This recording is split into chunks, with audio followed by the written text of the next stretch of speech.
کی دنیا سے رخصتی کے موقع پہ ہم یہاں جمع ہیں، ان کو اللہ جل شانہ نے دین اور عمل اور اعمال کے اعتبار سے، فکر و نظر کے اعتبار سے اللہ جل شانہ نے ان کو بہت نوازا ہوا تھا،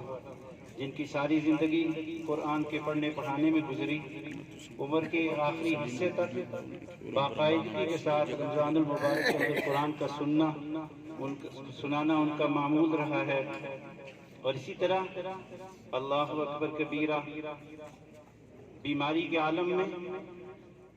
اتوار کے دن جب واپس مدرسے پہنچے ہیں تو سموار والے دن ختم بخاری شریف، اللہ اکبر کبیرہ، بخاری شریف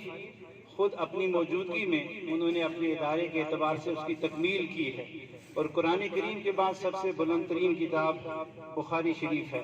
وہ جن کا پڑھتے پڑھاتے ہوئے آخری عمر تک بھی قرآن کے ساتھ اور احادیث مبارکہ کے ساتھ عمل اس بات کی گواہی دے رہا ہے، اس آدمی سچا عاشق رسول تھے۔ اور پھر اللہ جل شانہ نے ان سے دین کا بہت بڑا کام لیا، ان کے سینکڑوں کی تعداد میں شاگرد ہیں،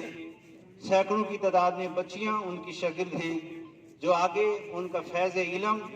تقسیم کر رہی ہیں، پھیلا رہی ہیں۔ اللہ تعالیٰ نے ان سے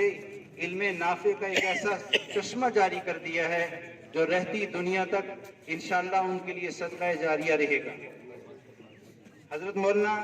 قاضی غلام سرور صاحب رحمت اللہ علیہ جو پیکر اخلاص تھے، ایسے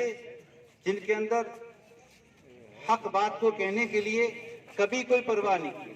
لا یخافون لومۃ لائم کی عملی تفسیر تھے، جہاں کوئی ایسی غلط بات دیکھتے اس کو فوراً اس کی اصلاح کی کوشش کرتے، اس کو ٹوک دیتے۔ تو اللہ جل شانہ ہم سب کو بھی دین کی اسی نہج پہ سمجھ بھی نصیب فرمائے، اور پھر اللہ تعالیٰ ان کی آخرت کی منازل کو آسان فرماتے ہوئے ان کو درجات کو بلند فرمائے۔ وآخر دعوانا الحمدللہ۔